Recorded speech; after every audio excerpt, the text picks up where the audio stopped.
बालाघाट पुरातत्व संग्रहालय में रखी बोगी को अब 6 साल बाद इंजन मिलने जा रहा है, जिसके चलते अब इतिहास एवं पुरातत्व शोध संस्था संग्रहालय बालाघाट में देश का एक पहला संग्रहालय बन जाएगा। इसके लिए पूर्व से किए जा रहे प्रयासों को अब सफलता मिलती दिखाई दे रही है, जहां बोगी में डीजल इंजन लगाने के लिए नागपुर से ट्रक में लोड कर डीजल इंजन को बालाघाट पुरातत्व लाया जा रहा है, जहां रखी बोगी के साथ इस डीजल इंजन को लगाकर इसे सेल्फी पॉइंट बनाने की योजना बनाई गई है। आपको बता दें कि मंगलवार तक डीजल इंजन के बालाघाट पहुंचने की बात कही जा रही थी, लेकिन देर शाम तक डीजल इंजन बालाघाट नहीं पहुंच पाया, जिसे बुधवार की सुबह तक बालाघाट पहुंचने और बुधवार को ही इसे बोगी में फिट करने की बात कही जा रही है। बताया जा रहा है कि अंग्रेजों के शासनकाल में जबलपुर से बालाघाट होते हुए महाराष्ट्र तक पहुंचने के लिए नैरोगेज ट्रेन का संचालन किया जाता था। नैरोगेज ट्रेन का 1903 से शुरू हुआ सफर न सिर्फ आवागमन के लिए बल्कि इतिहास की दृष्टि से भी बालाघाट वासियों के लिए महत्वपूर्ण रहा है। वहीं नैरोगेज ट्रेन की एक्सप्रेस ट्रेन सतपुड़ा की रानी के नाम से प्रसिद्ध थी, जिसका सफर यात्री सबसे सुरक्षित व सही सफर का मानते थे। फिर धीरे धीरे इसकी जगह बड़ी रेलवे लाइन ने ले ली और नैरोगेज एक इतिहास बनकर रह गई। इतिहास इसी याद को सजाने के लिए वर्ष 2017 से पुरातत्व संग्रहालय बालाघाट में एक प्लेटफॉर्म बनाकर नैरोगेज ट्रेन की बोगी लगाई, तो वहीं 6 साल बाद इस बोगी को डीजल इंजन मिल रहा है, जहां 36 टन वजनी 188 नंबर का यह डीजल इंजन इतिहास की यादों को ताजा करेगा। आपको बताएं कि बोगी के साथ इंजन लगाने के प्रयास करीब 6 साल बाद पूरे होते दिखाई दे रहे हैं। बालाघाट पुरातत्व संग्रहालय में रखी इस बोगी को साथ महाराष्ट्र नागपुर के मोतीबाग में खड़ा नैरोगेज डीजल इंजन देगा। आपको बता दें कि यह इंजन पहले करीब 72 लाख रुपए का था, जिसके पत्राचार किए जाने की से इसकी कीमत 24 लाख रुपए तय हुई थी। इस पर भी पत्राचार किया गया और जनसहयोग से प्रयास किए जाने पर यह इंजन अब निःशुल्क प्राप्त हो रहा है, जिसे एक बड़े ट्राला में रखकर बालाघाट सड़क मार्ग से लाया जा रहा है।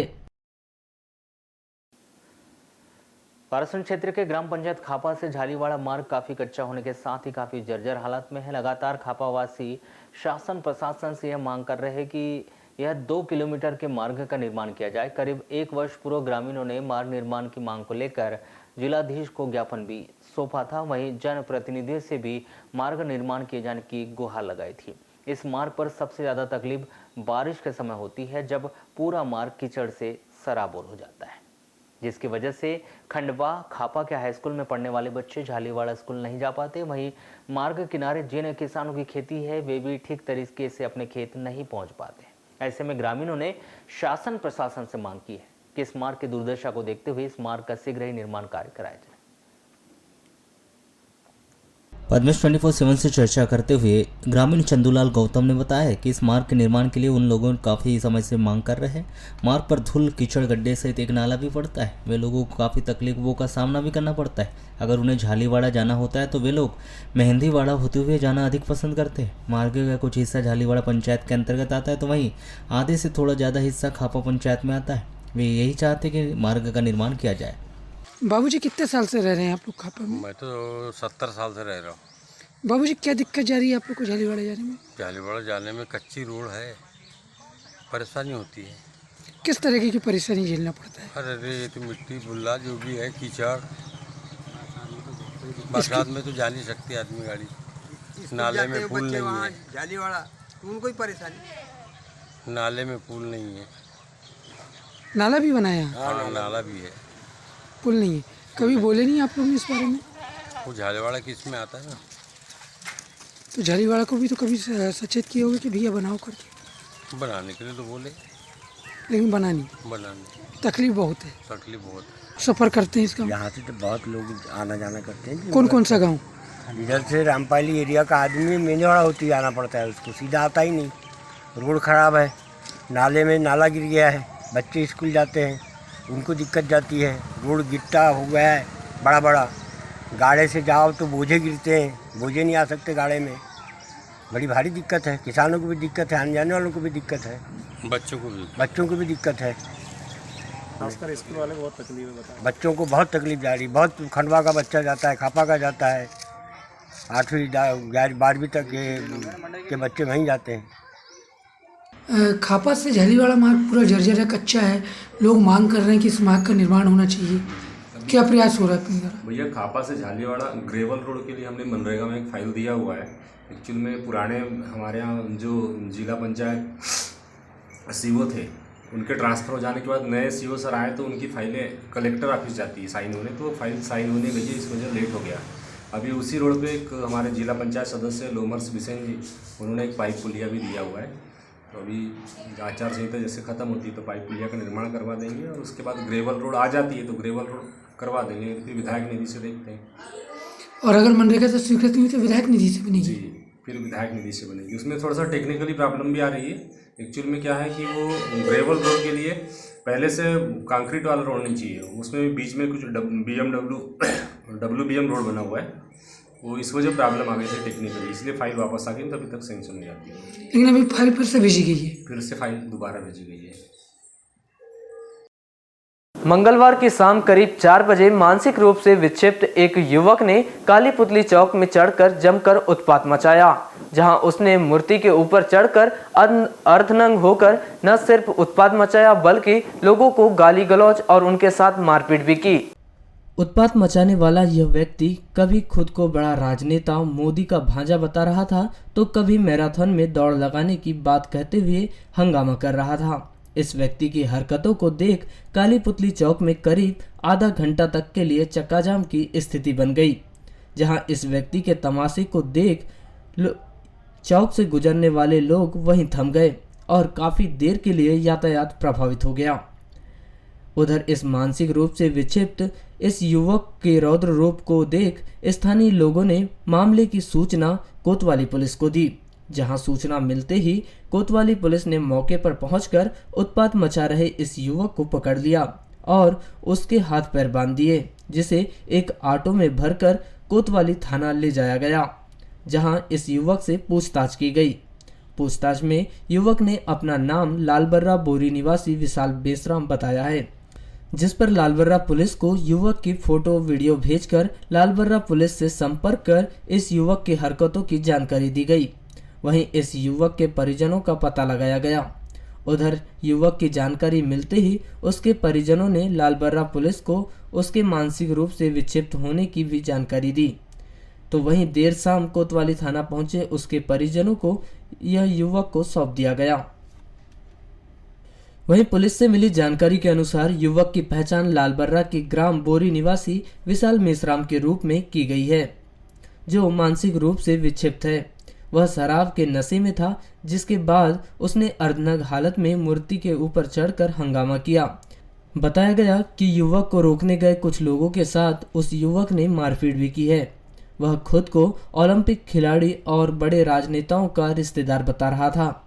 मूर्ति से नीचे उतरने व चौक पर लाने के बाद उसे काबू में लाने के लिए पुलिस को काफ़ी मशक्कत करनी पड़ी। चौक पर लगे जाम को खुलवाने और लोगों की सुरक्षा को ध्यान में रखते हुए पुलिस को मजबूरीवश युवक के हाथ पैर बांधकर उसे कोतवाली ले जाना पड़ा। घटना के बाद कोतवाली पुलिस ने लालबर्रा पुलिस से संपर्क कर विशाल मेसराम के स्वजनों को मामले की जानकारी दी। बताया गया कि विशाल के स्वजन शाम को बालाघाट पहुंचकर उसे अपने साथ ले गए। मानसिक रूप से विक्षिप्त इस युवक की हरकतों को देख कुछ लोग कुछ देर के लिए तो स्तब्ध रह गए। यहाँ से गुजरने वाले पैदल यात्री व वाहन चालकों ने अपने वाहन रोक लिए, तो कई लोगों ने युवक के इस तमाशे का वीडियो अपने मोबाइल फोन पर कैद कर लिया। इस दौरान काली पुतली चौक पर सैकड़ों लोगों का हुजूम लग गया और करीब आधे घंटे तक चक्का जाम की स्थिति बनी रही। वहीं सभी दिशाओं से यातायात प्रभावित हो गया।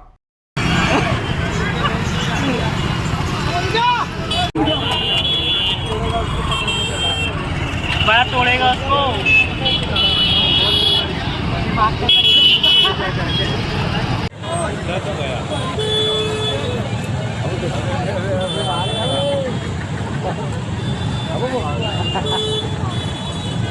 इसको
आपको बताएं कि ऐसा पहली बार नहीं हुआ है कि काली पुतली चौक में किसी बात को लेकर लोगों का मजमा लग गया हो, बल्कि हाल ही के दिनों में एक ऐसी घटना हो चुकी है जहां सैकड़ों की संख्या में लोगों ने चौक में खड़े होकर तमाशा देखा था।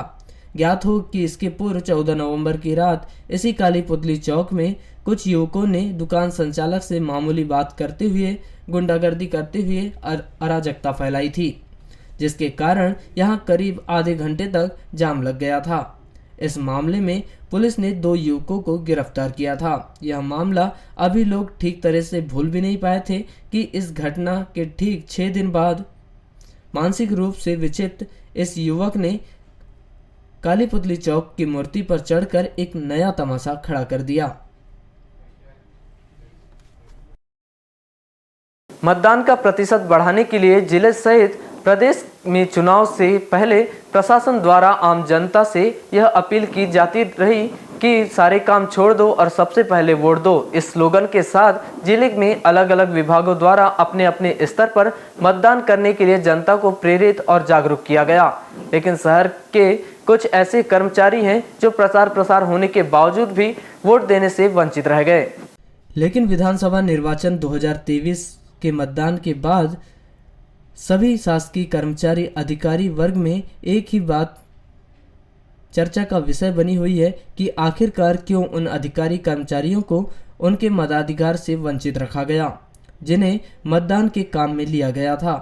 एवं बहुत से ऐसे अधिकारी कर्मचारी और शिक्षक वर्ग है जो कि इस बार विधानसभा चुनाव में अपने मताधिकार करने से वंचित रह गए हैं, जिसमें अधिकतर वह अधिकारी कर्मचारी हैं जिनकी निर्वाचन में रिजर्व में ड्यूटी लगाई गई थी और बहुत से अधिकारी कर्मचारी ऐसे हैं जिन्हें डाक मतपत्र देने के बाद भी उनके डाक मतपत्र जमा नहीं किए गए हैं, तो कुछ अधिकारी कर्मचारियों को डाक मतपत्र भी नहीं दिए गए हैं, जिससे मध्य प्रदेश अधिकारी कर्मचारी संयुक्त मोर्चा के जिला अध्यक्ष सजल मस्की द्वारा इस विषय पर आवाज उठाते हुए उनकी शिकायत निर्वाचन आयोग एवं मानव अधिकार आयोग से किए जाने की बात कही गई है। आपको बता दें कि जिले की 6 विधानसभा में चुनाव संपन्न कराने के लिए जिला प्रशासन द्वारा भले ही पूरी तैयारी पूर्ण कर लिया हो, लेकिन जिले भर में जिला प्रशासन की बड़ी चूक की वजह से करीब सैकड़ों अधिकारी कर्मचारी अपने मताधिकार का प्रयोग करने से वंचित रह गए, जिसको लेकर मध्य प्रदेश अधिकारी कर्मचारी संयुक्त मोर्चा के जिला अध्यक्ष सजल मस्की ने इस पूरे मामले को लेकर सवाल उठाया है। गौरतलब है कि जिले में अब मतदान संपन्न हो चुका है। निर्वाचन आयोग द्वारा प्रदेश भर में 100% मतदान को लेकर स्वीप कार्यक्रम के जरिए जमकर कैंपेन किया गया था, लेकिन जिला प्रशासन की एक चूक के कारण चुनाव कार्य में संलग्न जिले भर के करीब सैकड़ों कर्मचारी चाहकर भी अपना मतदान नहीं दे सके।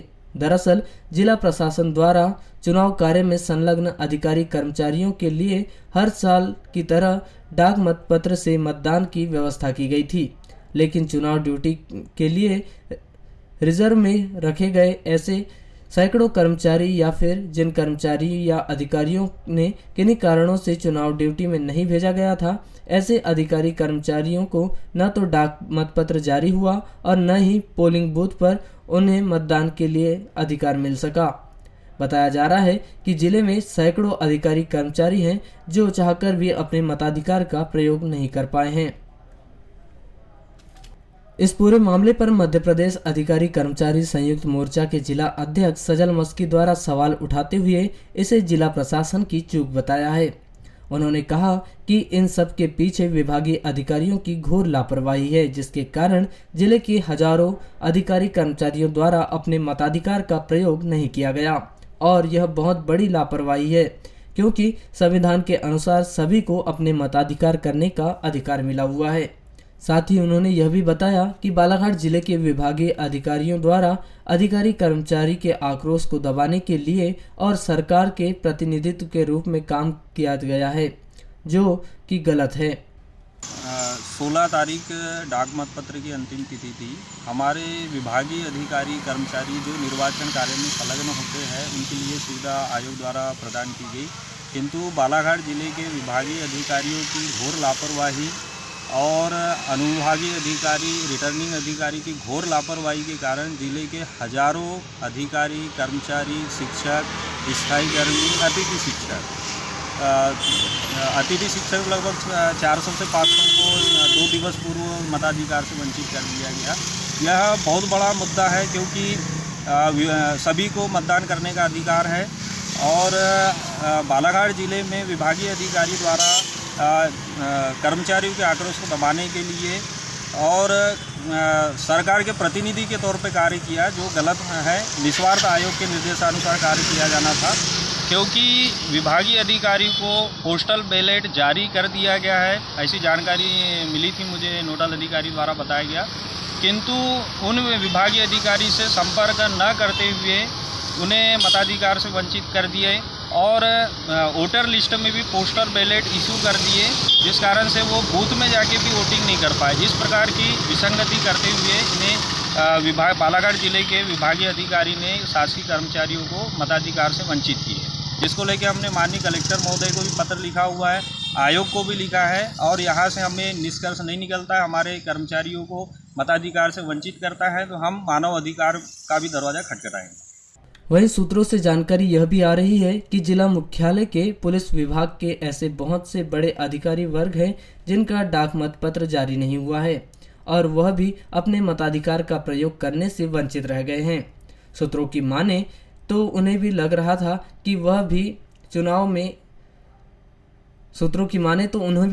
था कि चुनाव के इस महाकुंभ में वे भी शामिल होंगे, किंतु जिस प्रकार से हर बार चुनाव में डाक मतपत्र जारी होते थे और वह उसे भरकर संबंधित विभाग में जमा कर देते थे, किंतु इस बार यह सुविधा रिटर्निंग ऑफिसर एसडीएम कार्यालय में डाक मतपत्र भरकर जमा करना था, जिसकी अंतिम तिथि 16 नवंबर रखी गई थी, किंतु बहुत से पुलिस के आला अधिकारियों एवं पुलिस वर्ग के डाक मतपत्र जारी नहीं किए गए हैं, जिसकी वजह से वे अपने मताधिकार का प्रयोग नहीं कर पाए हैं। हट्टा रोड पर स्थित ग्राम खैरगांव के पास पुलिया के नाले में मोटरसाइकिल सहित 2 युवक गिरने से गंभीर रूप से घायल हो गए। 21 नवंबर को करीब 1:45 पर हुई यह दुर्घटना हट्टा थाना क्षेत्र में हुई। प्राप्त जानकारी के अनुसार आकाश और निखिल दोनों ग्राम मौदा निवासी ग्राम में ही किसी ऑटो गैराज में काम करते हैं। 21 नवंबर को निखिल और आकाश दोनों मोटरसाइकिल में बालाघाट गैराज का सामान खरीदने के लिए गए हुए थे।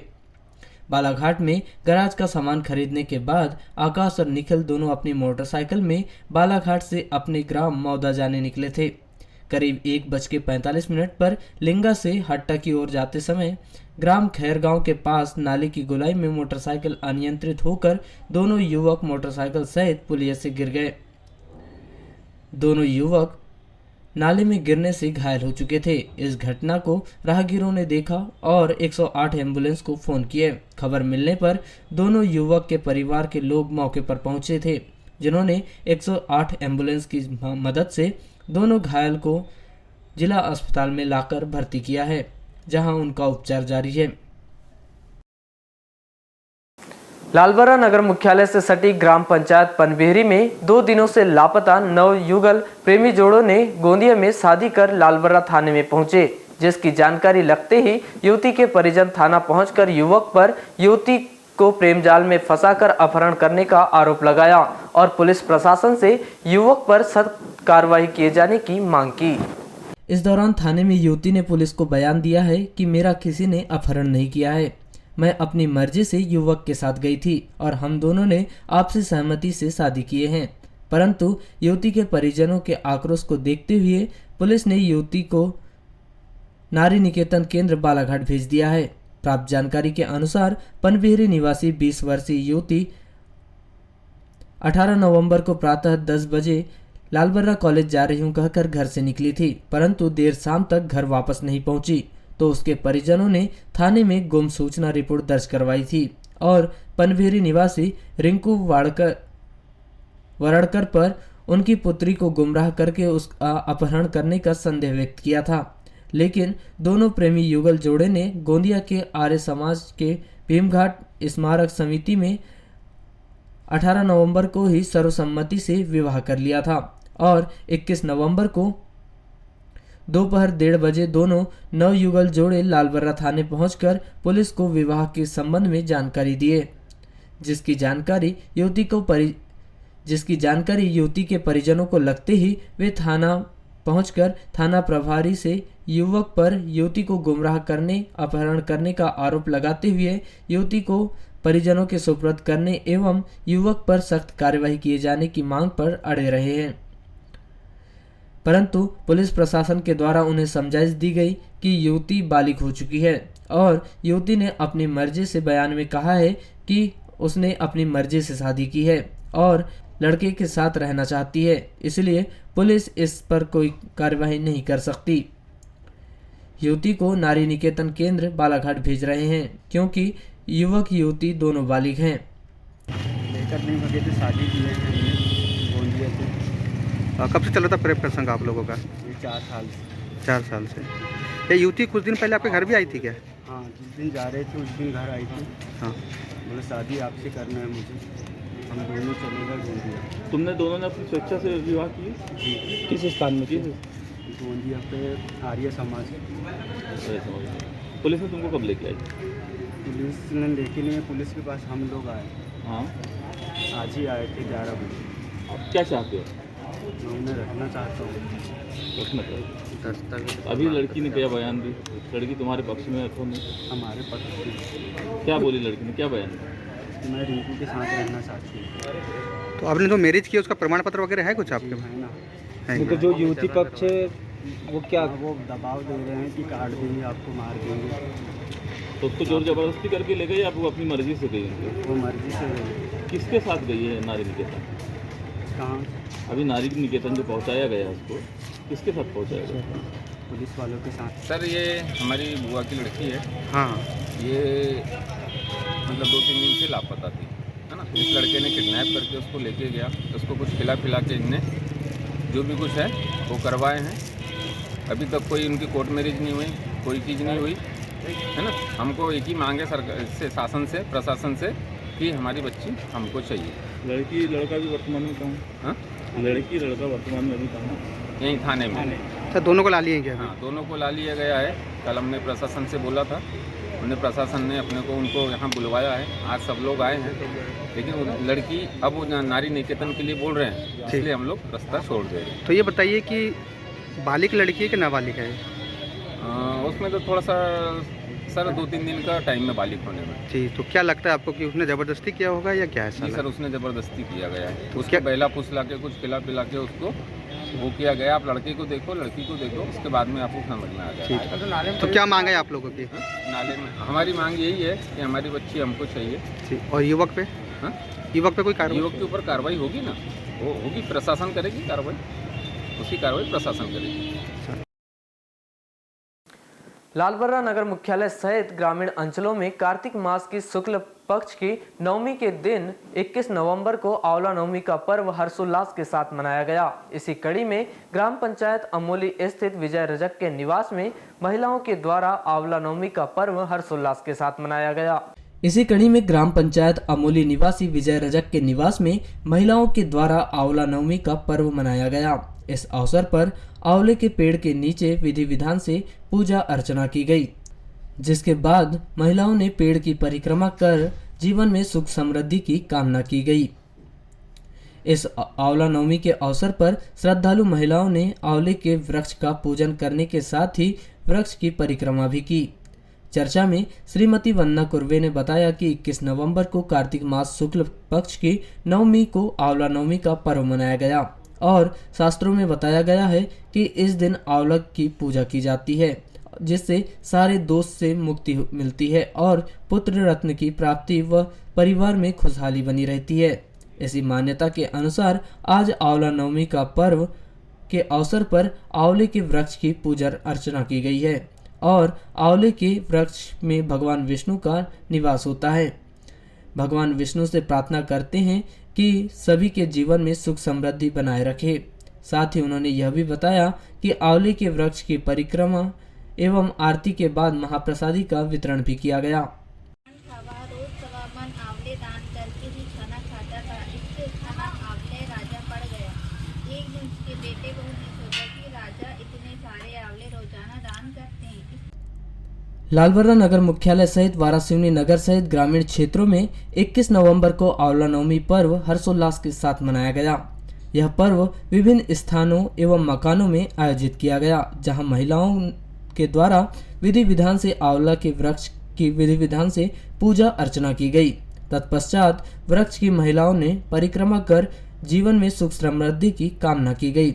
वहीं महिलाओं ने आंवला नवमी की कथा का वाचन श्रवण भी किया और आरती करने के उपरांत भोजन या नाश्ता आंवले के वृक्ष के नीचे ग्रहण किया। विदित हो कि ऐसा कहा जाता है कि इस दिन आंवले के पेड़ में भगवान विष्णु के दर्शन होते हैं, इसलिए इस दिन आंवले के पेड़ की खास पूजा की जाती है। यह व्रत करने से भी उत्तम फल की प्राप्ति होती है। इस व्रत का संबंध मां लक्ष्मी से है। प्रति वर्ष के अनुसार इस वर्ष भी जिला मुख्यालय सहित अन्य ग्रामीण अंचलों में आंवला नवमी का पर्व हर्षोल्लास और पूर्ण विधि विधान के साथ मनाया गया, जहां सौभाग्यवती महिलाओं ने परिवार की सुख समृद्धि, निरोगी जीवन, धन्य लाभ की मंगल कामनाओं के साथ साथ पति व संतानों की दीर्घायु के लिए आंवला वृक्ष की पूजा अर्चना की, जिसका एक नज़ारा मंगलवार को नगर के शंकर घाट, बजरंग घाट, श्री राम मंदिर सहित अन्य स्थानों पर देखने को मिला, जहां आंवला वृक्ष के नीचे महिलाओं के द्वारा विधि विधान के साथ पूजन अर्चन कर आंवला नवमी का पर्व मनाया गया। इस दौरान कई महिलाएं अपने परिवार के साथ पिकनिक मनाते हुए भी नजर आए, तो वहीं कई महिलाएं समूह ने सामूहिक तौर पर पूजा अर्चना कर महाआरती कर अन्य कार्यक्रमों में हिस्सा लिया, जहां पूजा अर्चना का यह दौर मंगलवार सुबह से देर शाम तक देखा गया। वहीं विभिन्न स्थानों में देर शाम तक लोगों की भारी भीड़ भी नजर आई। कार्तिक शुक्ल पक्ष की नवमी तिथि को मनाए जाने वाले इस आंवला नवमी पर्व पर मंगलवार को सूर्योदय से पूर्व स्नान करके सौभाग्यवती महिलाओं के द्वारा आंवले के पेड़ की जड़ में दूध, रौली, अक्षत, फूल, गंध चढ़ाया गया। फिर आंवले के पेड़ की कम से कम 7 बार और अधिक से अधिक 108 बार परिक्रमा कर दिए जलाए। इसके बाद महिलाओं ने आंवला वृक्ष के नीचे कथा का वाचन कर आंवले के पेड़ का पूजन किया। वहीं आंवला वृक्ष को 16 श्रृंगार की सामग्री अर्पित कर विभिन्न प्रकार के पकवानों का भोग लगाकर आंवला वृक्ष के समीप मां गौरी की आरती की। वहीं उसी वृक्ष के नीचे बैठकर सपरिवार भोजन ग्रहण किया। इस दौरान कई सौभाग्यवती महिलाएं अपने पति और पुत्र की दीर्घायु सहित परिवार के लिए आरोग्यता और सुख सौभाग्य की मंगल कामना करती हुई भी नजर आई। धार्मिक मान्यता के अनुसार आंवले के पेड़ में देवताओं का भी वास होता है, जिसमें भगवान विष्णु और भगवान शिव आंवले के वृक्ष में वास करते। इसके चलते आंवला नवमी पर आंवले के वृक्ष की पूजा की जाती है। यह प्रकृति के प्रति आभार व्यक्त करने का पर्व है। इस दिन आंवले के पेड़ का पूजन कर परिवार के लिए आरोग्यता और सुख सौभाग्य की कामना की जाती है। मान्यता के अनुसार इस दिन किया गया तप, जप, दान इत्यादि व्यक्ति को सभी प्रकार के कष्टों से मुक्त करता है। आंवले के पेड़ की पूजा करने के कारण यह भी है कि आंवला स्वास्थ्य के लिए बहुत ही गुणकारी भी होता है। विभिन्न रूपों में इसका सेवन बीमारियों को दूर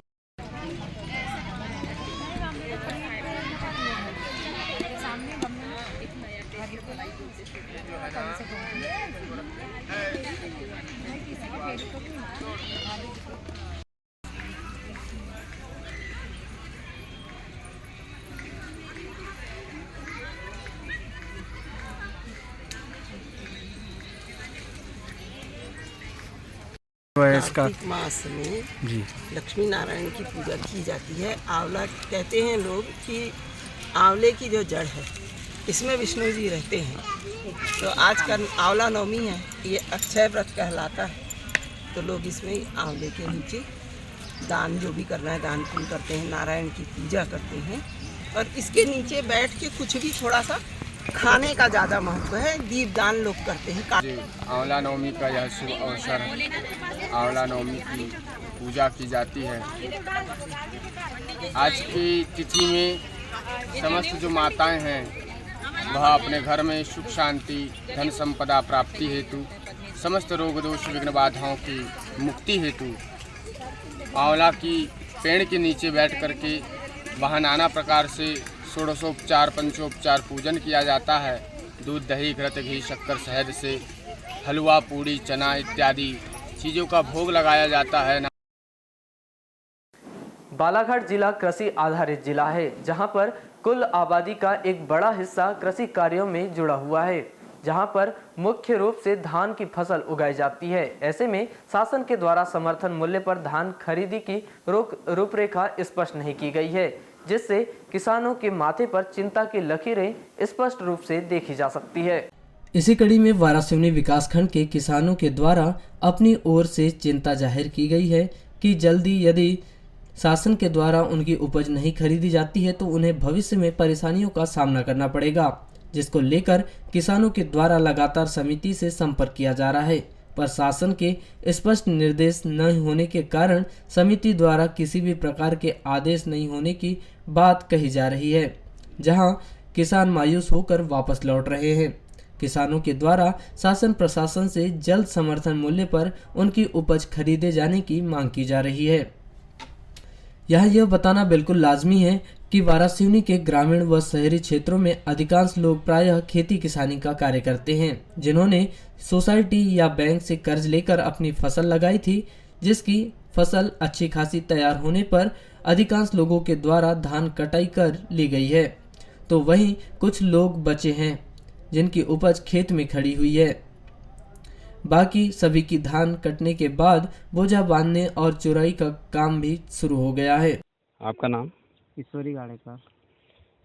अभी क्या काम चालू है आपका? किसानी का काम चालू है अभी। किसानी में क्या कर रहे हैं अभी? धान कटाई चालू है, बस उठाने के लिए रास्ता देख रहे हैं। उठाने के लिए देख रहे हैं कि कम से कम लागत यानी कि आ जाए। आवा का भी मंडई में लगा, दिवाली का ये हुआ है, कर्जा बाड़ी है आंग के ऊपर, ताकि ये शासन को धान देते हैं तो शासन थोड़ा जल्दी ये करे। अभी धान खरीदी का समय नहीं, तारीख तय नहीं की है। जितना जल्दी तारीख तय करेगी हमको अच्छा रहेगा, तो फिर मंडियों में धान जाएगा तो हमारा नुकसान है। अभी जैसे पैसे की भी जरूरत होगी आपको? हाँ तो रहती है, पैसे की जरूरत तो हर किसी को रहती है भैया, पैसे की जरूरत क्यों नहीं रहेगी। चुनाव के कारण थोड़ा सा लेट थी, मगर कल ही माननीय कलेक्टर महोदय जी के यहाँ वरिष्ठ अधिकारियों की बैठक हुई है। संभवतः आज शाम तक हमें कुछ न कुछ दिशा निर्देश प्राप्त हो जाएंगे और जो भी दिशा निर्देश प्राप्त होंगे उसके उपरांत खरीदी प्रारंभ हो जाएगी। ये खरीदी के लिए कोई डेट निश्चित की गई है? अब वो डेट का अभी बता रहा हूँ मैं, आज शाम तक जो दिशा निर्देश प्राप्त होंगे उसके बाद ही मैं आपको बता पाऊंगा कि कौन सी डेट से खरीदी होगी और क्या रेट से खरीदी होगी। अभी डेट क्लियर नहीं है। डेट अभी तो ये मान के चले कभी क्लियर नहीं है। और स्थान? हाँ स्थान का भी अभी हम लोगों को निर्धारण नहीं हुआ है।